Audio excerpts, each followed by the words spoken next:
The opportunity for revolt quickly arose. The subjugated Germanic tribes, tired of the Hunnic yoke and the constant demand for tribute and military service, saw in Attila's death a chance to regain their freedom. Led by the Gepid king Ardaric, an old and respected ally of Attila, the Gepids, Ostrogoths, and other Germanic tribes united in a coalition against Attila's sons. The decisive battle took place in 454 AD on the banks of the Nadao River in Pannonia, modern-day Hungary. The Battle of Nadao was a massive and bloody confrontation, where Attila's former allies turned against his heirs. The Huns, though still numerous, were disorganized and lacked the unifying leadership of their great Khan. The battle was an overwhelming defeat for the Huns. Attila's eldest son, Elac, was killed in combat, and the Hunnic hordes were dispersed and annihilated. The Battle of Nadao sealed the fate of the Hunnic Empire in Europe. It was not just a military defeat, it was the end of Hunnic supremacy. The Germanic tribes regained their independence, and Attila's vast empire fragmented into small groups, unable to pose a unified threat. The terror that Attila had built crumbled in a matter of months after his death, proving that the empire was, to a large extent, an extension of the will of a single man. The disintegration of the Hunnic Empire after the Battle of Nadao created an immense power vacuum in Central and Eastern Europe. The force that had terrorized the continent for decades had disappeared, and the space it occupied was quickly filled by new powers. The remaining Huns, without a strong leader and with their hordes disorganized, were dispersed. Some fled eastward, returning to the Asian steppes from where their ancestors had come, gradually disappearing from European history. Others were absorbed by the Germanic tribes who had defeated their leaders, losing their Hunnic identity and mixing with the peoples they had once subjugated. The name Hun would continue to be used in later accounts, but Attila's unified and terrifying force had extinguished. The end of the direct Hunnic threat to Rome was an immense relief, but also a catalyst for the acceleration of the Western Roman Empire's fall. Paradoxically, while Attila was alive, he served as a kind of common enemy, who, at times, forced the Romans and Germanic tribes to unite against him. With his death, this unifying external pressure disappeared, and the Germanic tribes, who were already within Roman borders, now had the freedom to establish their own kingdoms and dispute power among themselves. Furthermore, Attila may have been influenced by internal disputes among the Germanic tribes. The Franks, for example, were divided into two factions, and one of them supposedly appealed to Attila for help. This provided Attila with a pretext to intervene and expand his influence. Gaul, with its wealth and internal divisions, was a ripe target for conquest. Attila sought not just plunder, he sought total domination, and Gaul was the next step in his relentless march to become the lord of the world. Europe was about to witness the largest and bloodiest battle of its time. Attila's invasion of Gaul in 451 AD culminated in one of the largest and bloodiest confrontations in ancient history, the Battle of the Catalonian Plains. It was a battle of epic proportions, a clash of civilizations and legendary leaders that would decide the fate of Western Europe.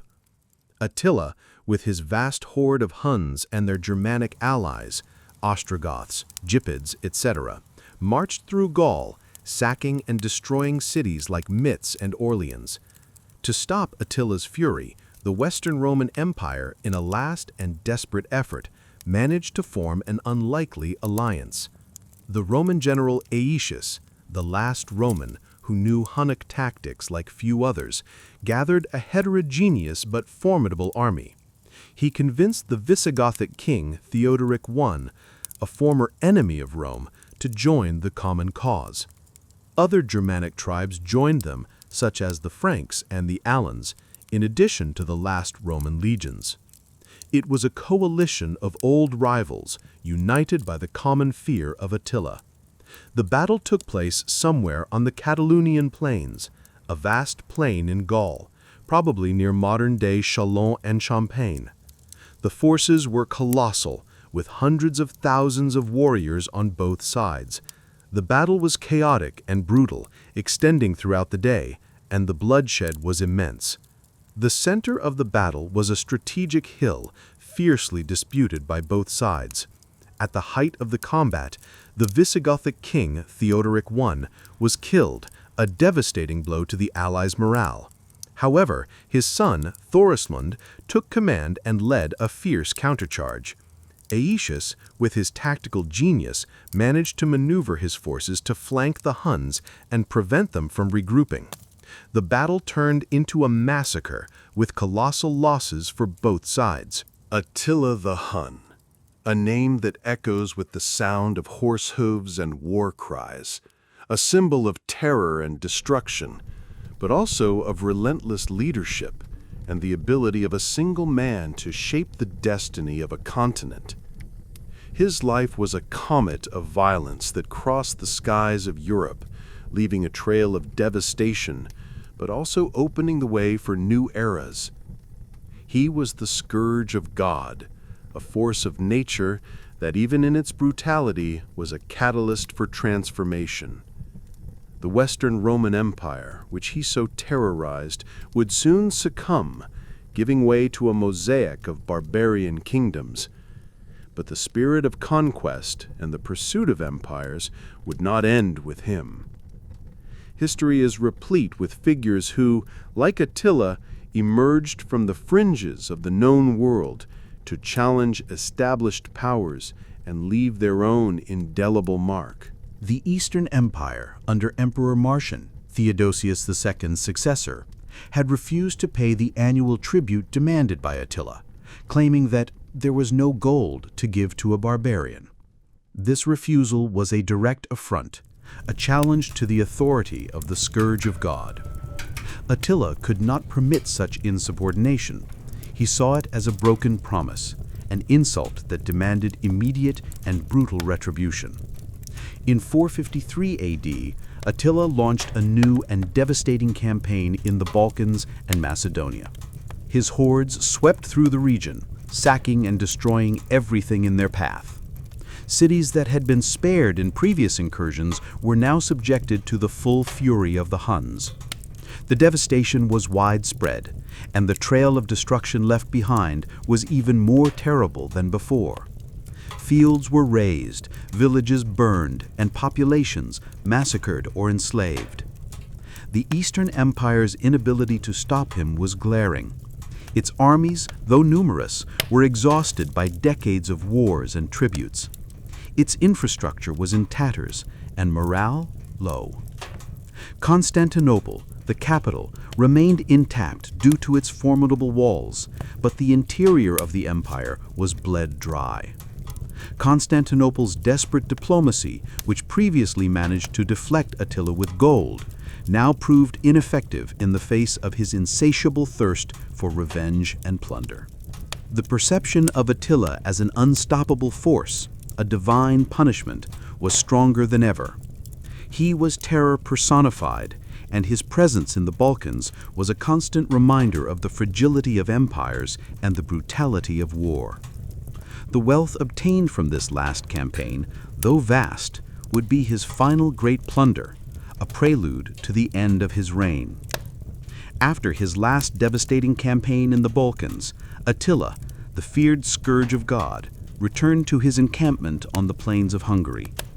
He had plundered the Eastern Roman Empire, reasserted his supremacy, and accumulated vast wealth. At the height of his power and terror, Attila decided to celebrate a new marriage. His bride was a remarkably beautiful Germanic young woman named Ildiko. The Battle of the Catalonian Plains was not a decisive victory for either side, but it was a crucial turning point. Attila was not overwhelmingly defeated, but his hordes were stopped. He was forced to retreat, and his aura of invincibility was broken. The Romans and their allies had succeeded in stopping the Scourge of God, saving Gaul from total annihilation. The battle was a testament to Roman resilience and Aetius's ability to unite disparate forces against a common enemy. Attila's terror had been contained, but his fury had not yet extinguished. The Battle of the Catalonian Plains cannot be understood without the central role of two men, the Roman general Aetius and the Visigothic king Theodoric I. There were the architects of the resistance that dared to face and stop Attila the Hun. Aetius, known as the last Roman, was a complex and fascinating figure. He himself had spent part of his youth as a hostage among the Huns, which gave him an intimate knowledge of their tactics, culture, and language. He was a master of diplomacy and strategy, capable of forging unlikely alliances and maneuvering the complex political factions of the Western Roman Empire. Aetius had used the Huns as mercenaries in his own Roman campaigns against other Germanic tribes. But now, the threat from Attila was direct. Aetius was the principal general of the Western Empire, and Gaul was his domain. Theodoric I, king of the Visigoths, was a powerful and respected leader. The Visigoths had sacked Rome in 410 AD and had long been enemies of the Roman Empire. However, Aetius managed to convince Theodoric of the existential threat Attila posed to everyone, Romans and Germanic peoples alike. The alliance between Rome and the Visigoths was a moment of rare unity in an era of fragmentation. Theodoric, despite his advanced age, bravely led his warriors in battle, and his death on the battlefield became a symbol of sacrifice and resistance against Hunnic tyranny. The collaboration between Aetius and Theodoric was a remarkable feat in a period of deep distrust and rivalry. They represented the best of their respective cultures, Roman cunning and organization, and Germanic courage and ferocity. Together they managed to unite disparate forces, overcome old enmities, and face the greatest terror of their time. The Battle of the Catalonian Plains was a testament to their leadership and their ability to inspire their men to fight against a seemingly invincible enemy. Without Aetius and Theodoric, the history of Western Europe could have taken a very different turn. The meeting took place in Mantua, northern Italy. Pope Leo I, accompanied by two prominent senators, went to meet Attila, unarmed and without an army.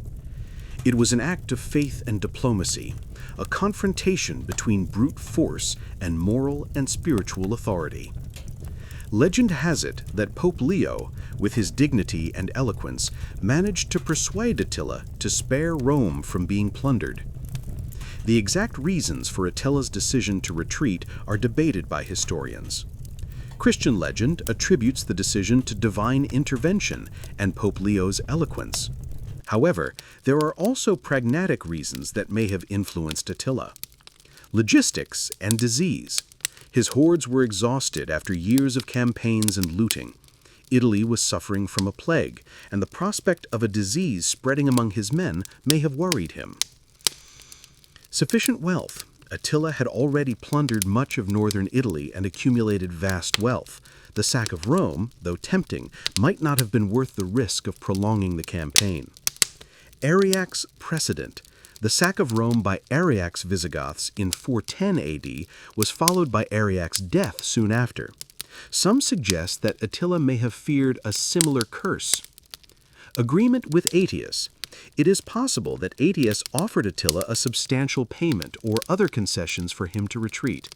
Regardless of the exact reasons, the fact is that Attila retreated, sparing Rome from total destruction.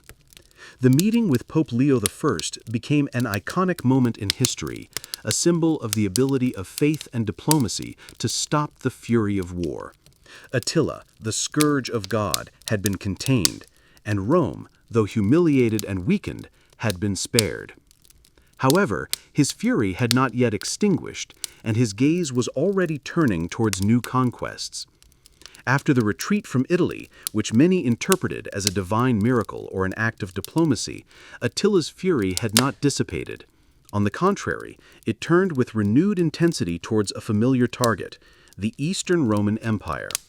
Attila's decision to return to the Balkans and Thrace, instead of attempting a new invasion of Italy or Gaul, was motivated by a mixture of revenge, greed, and the need to reassert his supremacy. While the steppes swarmed with nomadic life, the Western world, once dominated by an unshakable empire, was in frank decline. The Roman Empire, the colossus that for centuries had dictated laws and order in the Mediterranean and Europe, was crumbling. It was not a sudden collapse, but a slow and painful erosion, an agony that dragged on for decades.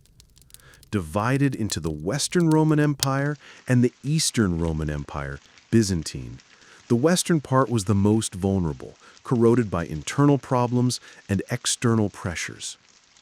The borders of the Western Empire were porous, constantly threatened by incursions from Germanic tribes, Visigoths, Vandals, Ostrogoths, Franks, who, pushed by unknown forces from the east, sought refuge and lands within Roman domains. The economy was in crisis. Inflation galloped and the infrastructure, once magnificent, crumbled. Corruption and political instability were endemic, with emperors and generals fighting for power in a game of intrigues and assassinations. The Roman army, once the most efficient war machine in the world, was weakened, dependent on barbarian mercenaries, and with morale in tatters. The capital, Rome, had already been sacked by the Visigoths in 410 AD, a seismic shock that shook the world's faith in Roman invincibility.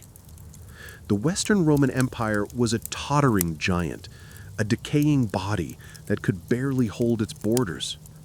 Its weakness was an invitation to any external force that dared to challenge it. The provinces, once loyal, were exhausted by taxes and constant wars, and the population lived under fear and uncertainty. The Byzantine Empire, the eastern part, though richer and more stable, also felt the pressure.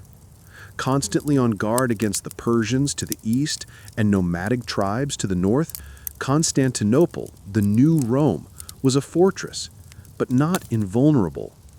Its survival depended on astute diplomacy and often the payment of tributes to divert threats. In this scenario of decline and vulnerability, a new and terrible force was emerging from the depths of the steppe, a force that sought not refuge but total conquest. Suddenly, like a storm from the east, they appeared. The Huns, a mysterious people of uncertain origin who emerged from the depths of Central Asia in the 4th century AD. Their arrival in Europe was a cataclysmic event, unleashing a series of mass migrations and shaking the balance of power on the continent. Their appearance was terrifying to the Romans and Germanic peoples, short, squat, with scarred faces and small eyes, riding their sturdy ponies with unparalleled dexterity. The Huns were the personification of terror. They did not build cities or cultivate the land. Their life was war, plunder, and constant movement. Their main weapon was the composite bow, fired with deadly precision from horseback, and their tactic, speed and surprise. They attacked in waves, with a ferocity and coordination that disoriented their enemies. They did not seek to occupy lands, but to sack, plunder, and subjugate other peoples to serve in their armies. Attila did not build cities or palaces. His empire was a vast, mobile encampment where life was centered on war and plunder. He ruled from his royal tent, surrounded by his war chiefs and a court of Hunnic nobles.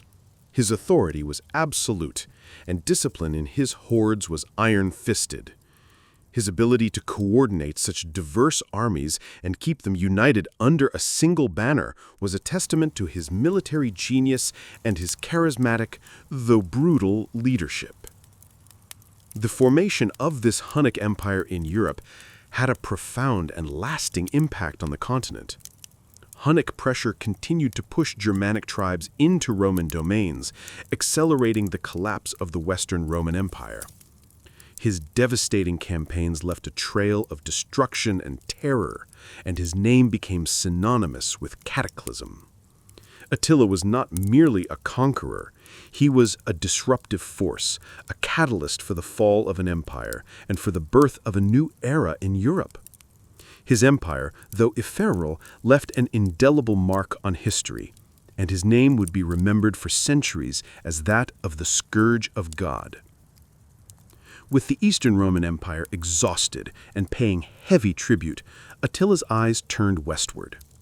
The Western Roman Empire, already in frank decline, was a tempting target. However, the decision to invade Gaul, modern-day France, and not Italy directly, which was the seat of imperial power, was strategic and multifaceted. Gaul was one of the richest and most fertile provinces of the Western Empire, with prosperous cities and vast agricultural lands. Its wealth was a coveted prize, capable of sustaining Attila's vast hordes. The reasons for the invasion of Gaul were complex, and as always with Attila, mixed personal ambition, diplomatic pretexts, and the search for plunder. One of the most famous and perhaps apocryphal narratives is that of Princess Honoria. Honoria, sister of Emperor Valentinian III, supposedly sent a ring to Attila asking him to save her from an undesirable marriage.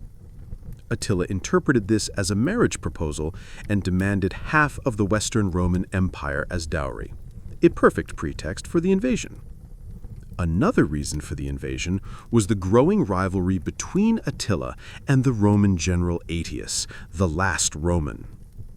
Aetius, himself of barbarian descent and with a complex past of alliances and conflicts with the Huns, had been a childhood friend of Attila and knew Hunnic tactics well.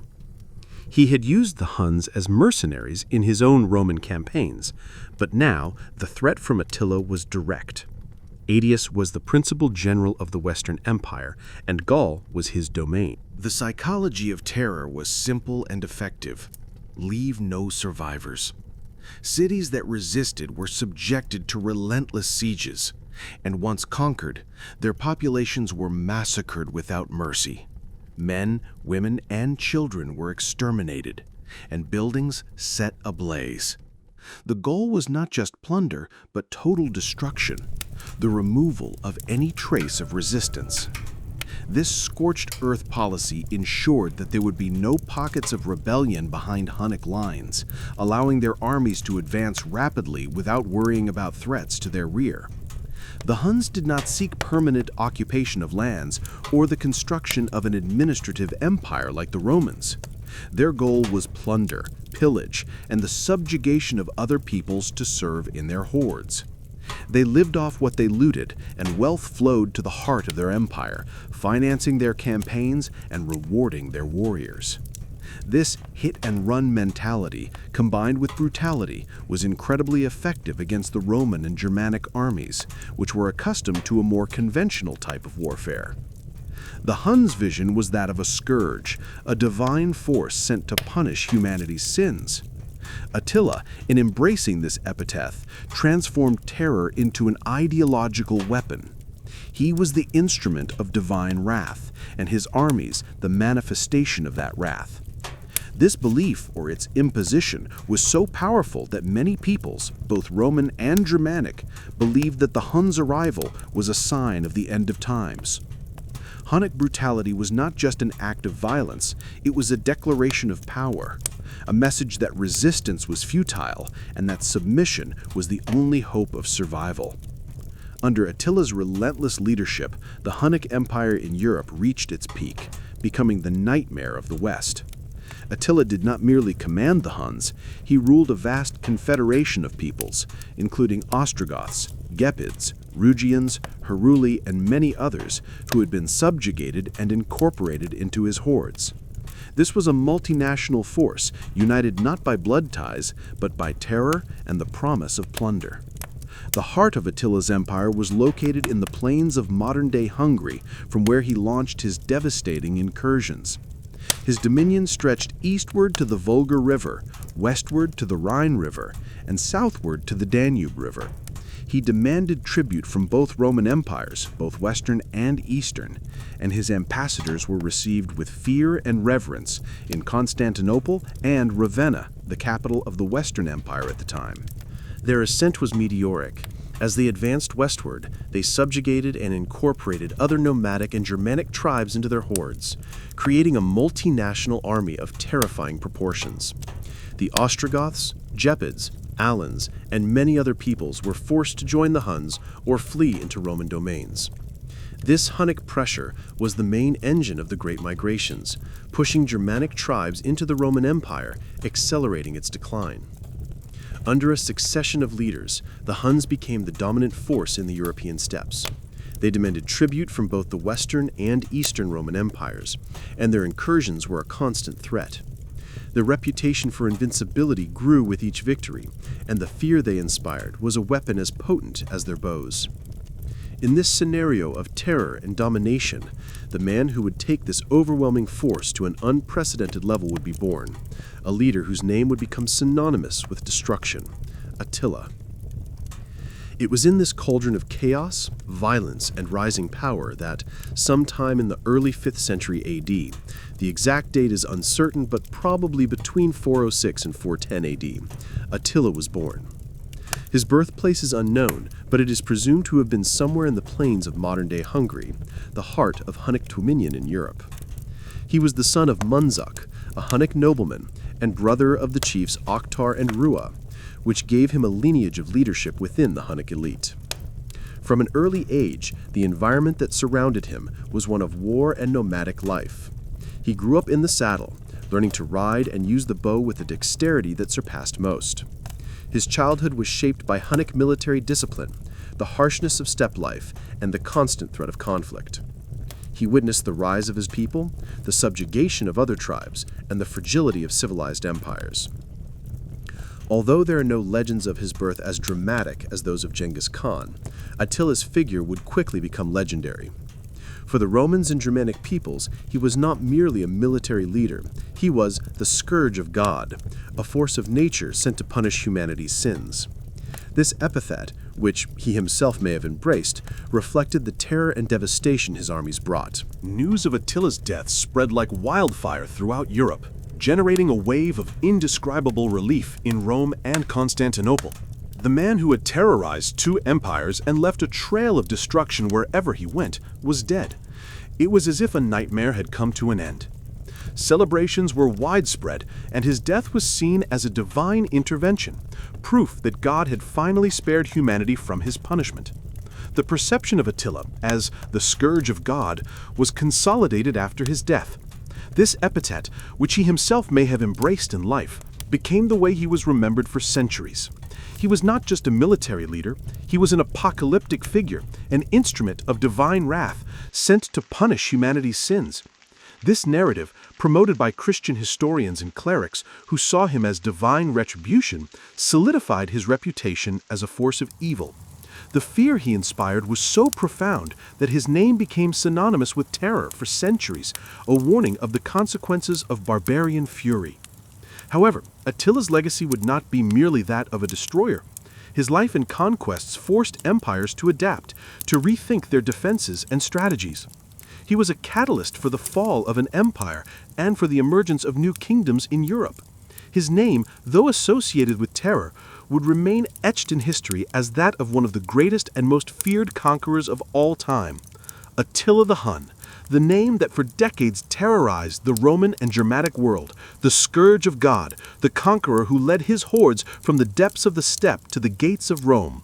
His life was a whirlwind of violence, ambition, and military genius, and his legacy, though complex and often stained with blood, is undeniably immortal.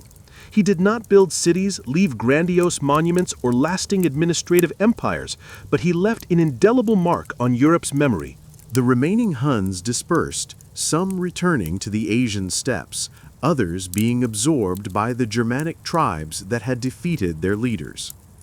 The name Hun would continue to be used in later accounts, but Attila's unified and terrifying force had extinguished.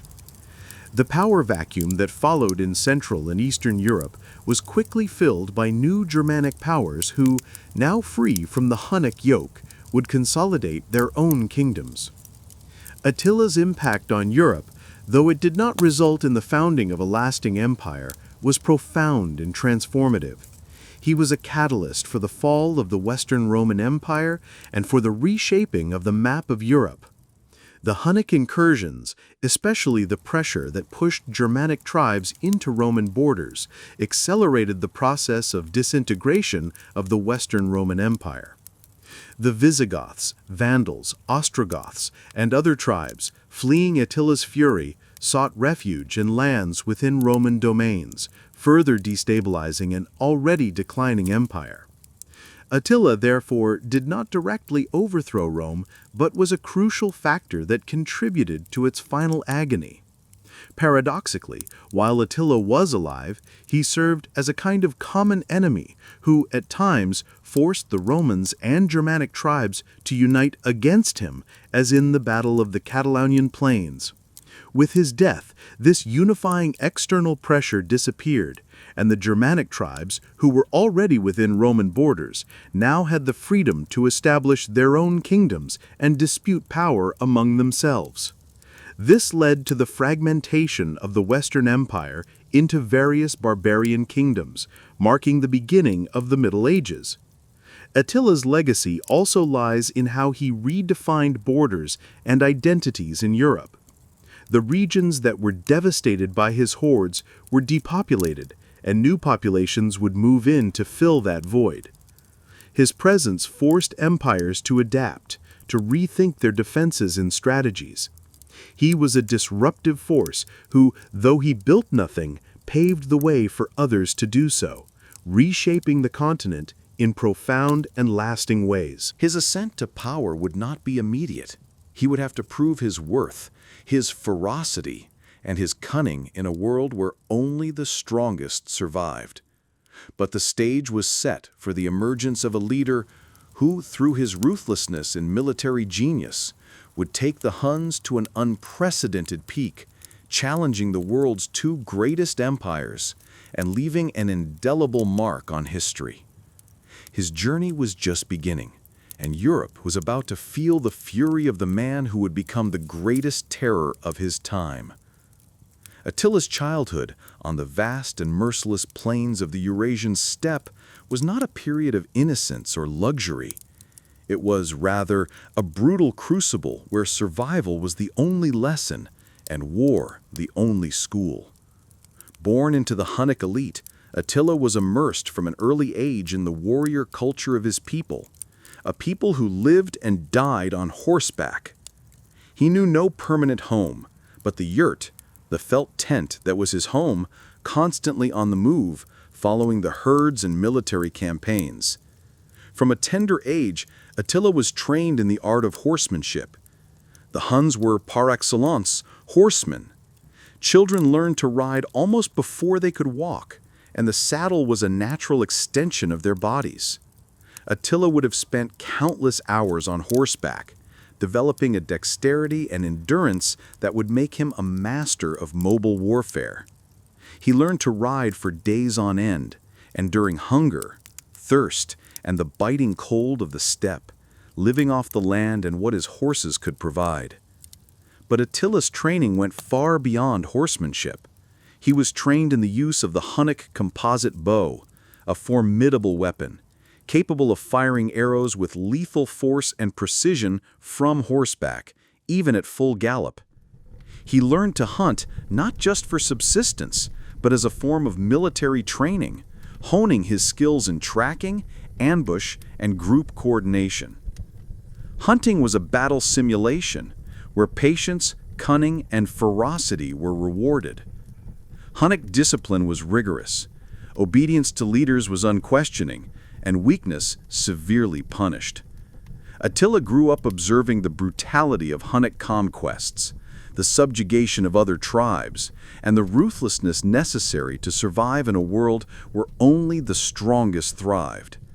He witnessed the fragility of civilized empires which paid tribute and writhed under the pressure of Hunnic hordes.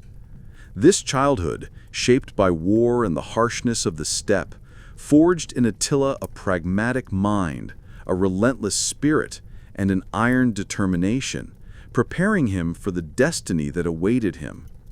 Attila's path to power was not immediate, but a gradual and relentless ascent marked by intrigues and the elimination of rivals. After the death of his uncle Rua, one of the most prominent Hunnic chiefs, Attila and his elder brother Bleda inherited control of the Hunnic Empire. Initially, they ruled jointly, but Attila's ambition was too vast to share power. Historical sources suggest that Attila was the more cunning mind and the more ruthless force between the two. He was a charismatic leader, capable of inspiring loyalty and terror in equal measure. His strategic intelligence and his ferocity in battle were evident from an early age. He was not just a warrior, he was a visionary who understood the potential of his people and the vulnerability of the empires that surrounded them. In 445 AD, the co-regency came to an end. Attila, in an act that would become characteristic of his brutality, murdered his brother Bleda. The exact circumstances of Bleda's death are uncertain. Some accounts speak of an ambush during a hunt, others of a direct assassination. Regardless of the method, the elimination of Bleda consolidated Attila's power, making him the sole and unquestioned leader of the Huns.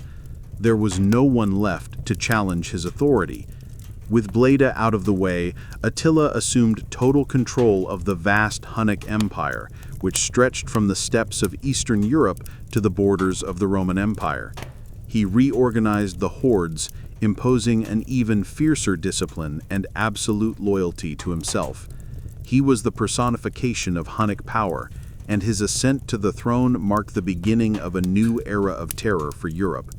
From that moment on, Attila's name would not just be that of a chief, but that of a force of nature, the Scourge of God, ready to be unleashed upon the civilized world. Hunnic brutality was not a mere byproduct of war. It was a deliberate tactic, a psychological tool as potent as their bows and arrows.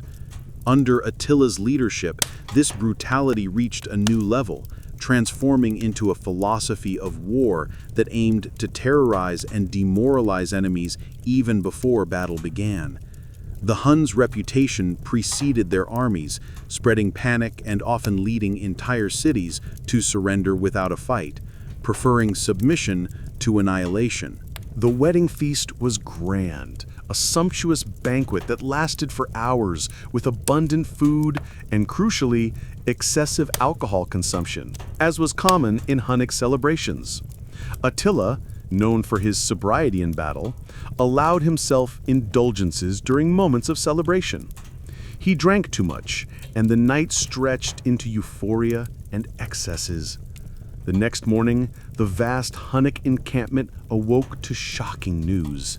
Attila, the man who had terrorized 2 empires and subjugated countless peoples, was found dead in his tent. His body lay lifeless, and beside him, Ildiko, his young bride, sat in shock, or perhaps in despair.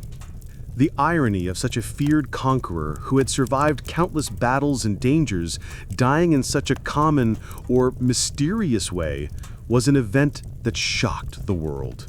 Theories about his death are varied and fuel the mystery surrounding his figure. Hemorrhage.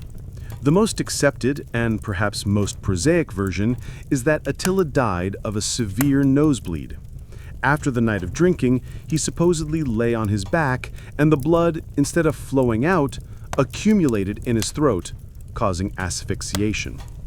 Assassination, other more dramatic theories, suggest that Ildiko murdered him, perhaps in revenge for her people or by order of Attila's enemies. Her presence beside the body fueled this speculation. Natural causes. Attila's age at the time of his death is uncertain, likely in his 40s or 50s, and it is possible that he succumbed to an illness or a heart attack, exacerbated by alcohol consumption.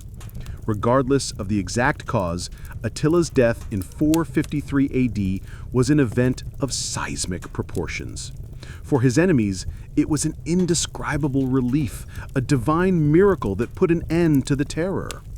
For his own men, it was a devastating blow, a power vacuum that would destabilize the empire he had built with such ferocity. The Scourge of God had met his end, not in battle, but in the silence of his tent, leaving behind a legacy of fear and an empire on the verge of collapse. Attila's death, while a relief for the Roman empires, was the catalyst for the disintegration of his own empire. The vast confederation of tribes he had united under his banner, held cohesive only by the terror and charisma of his leadership, quickly fell apart. Attila's sons, though numerous, lacked the military genius and unquestionable authority of their father. They were unable to maintain the loyalty of the diverse Germanic and nomadic tribes that made up the Hunnic hordes. Imagine a limit, not a border marked by rivers or mountains, but an invisible, fluid line separating the civilized world from primordial chaos.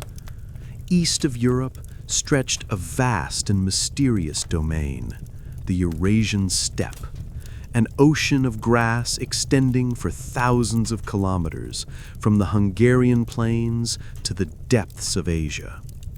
This was the home of nomadic peoples, horse warriors, whose lives were as wild and unpredictable as the very wind that swept their lands.